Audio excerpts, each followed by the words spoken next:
Chee Soon Juan is not a radical by any length beyond the fact that he desires change, right?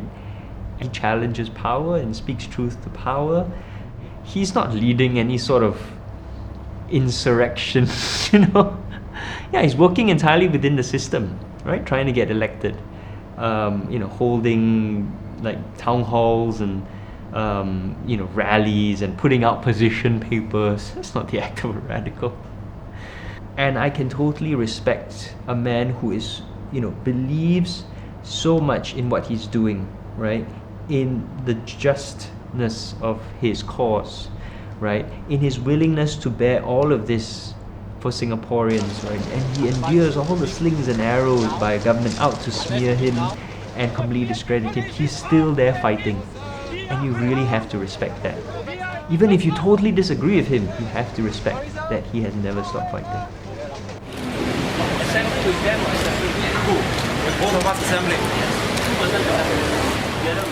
The PAP in the 50s was an anti-colonial party advocating for the overthrow of the government of Singapore and its replacement by a locally elected government.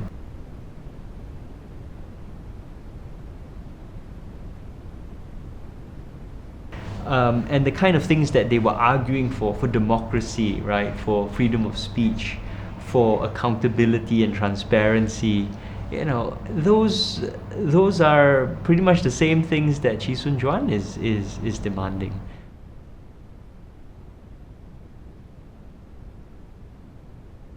Governments everywhere say, oh, most citizens just want, to focus on bread and butter. As they become disempowered, as more wealth accrues to a certain elite, right? As corruption grows, as incompetence grows, as things break down, as the costs of living rises and inequality, unfairness rises, right? All of these things become more and more obvious, and that's when people realize, look, if I just want to lead a quiet life, I actually need a government that's competent, that's fair, I need transparency, I need accountability. And the only way to do that is by having a system which allows me to hold my government accountable. But the elections are unfair. You have the unfair media coverage, right, where we've actually had members of the mainstream media admit that they put out propaganda. Do we do propaganda? We do. Propaganda is not a bad word, actually. The negative connotation is something we give to it. But propaganda just means getting information out there, letting you know what's happening. Yeah, I don't want to be the watchdog of politicians. I have no interest in that. And a lot of my colleagues in the newsroom also don't pursue stories like that. Singapore is very unique in that respect. We are not, the media is not the third, is not the watchdog there to pounce on politicians and not, to hold people accountable. That's not our role here.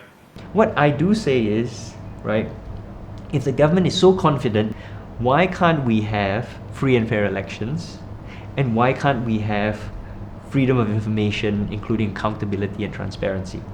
The fact that they don't do it demonstrates how little confidence they actually have in their own propaganda, in their own beliefs. Sorry, your time is up. Sorry, your time is up. Your time is up. Sorry, did you say you run out of time? I'm afraid your time is up. Our time is up. Time is up. Your time is up. I'm sorry, your time is up. I'm sorry, folks, but time is up. Yes, unfortunately, Channel News Asia didn't really get the memo about the point of a debate, which is to actually let people talk to each other and argue with each other.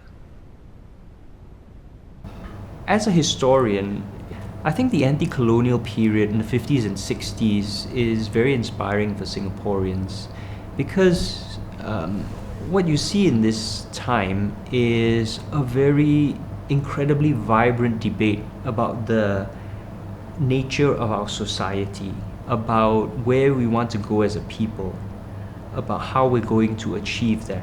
And you've got all these fantastic ideas being put forward and all this incredible debate.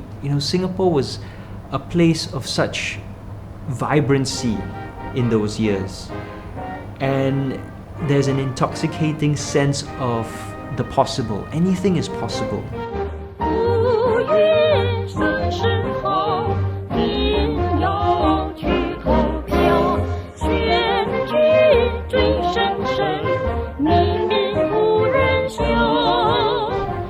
we have a history in which we were actually very, very different. And we achieved very, very great things collectively as a society. We think that how things are now is basically how things will always be.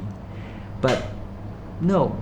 So that's what I want to tell Singaporeans, and indeed anyone, right? You don't have to accept things as they are today. Things can be better, and we see change happening everywhere, and we have an opportunity to take part in that process of change, and that is really exciting. We can make the most of it and make something better.